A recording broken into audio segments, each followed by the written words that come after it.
আজ সন্ধ্যায় মেয়েকে নিয়ে একটু বেরিয়েছিলাম। অনেক দিন পর ওকে নিয়ে একটু বাইরে এসেছি। অনেক দিন ধরে বলছিল মা একটু পিৎজা খাবো। তো বললাম চলো তাহলে যাই সন্ধ্যাবেলা। আমাদের এখানে নতুন একটা রেস্টুরেন্ট হয়েছে। তো ফার্স্ট টাইমই আসলাম, দেখি কেমন কী খাবার দাবার এখানে পাওয়া যায়। তো মেনু কার্ড চলে এসছে। আজকের মেনু ডিসাইড করার দায়িত্ব আমার।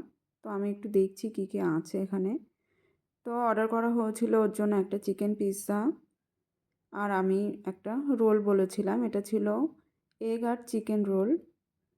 তো এরা এক্সট্রা অরিগানো আর চিলি ফ্লেক্স দিয়েছে, দেখলাম ব্যাপারটা বেশ ভালো লাগলো আমার। অনেকের কম বেশি পছন্দ, তো যে যার মতো নিয়ে নিতে পারবে, কোনো অসুবিধা নেই।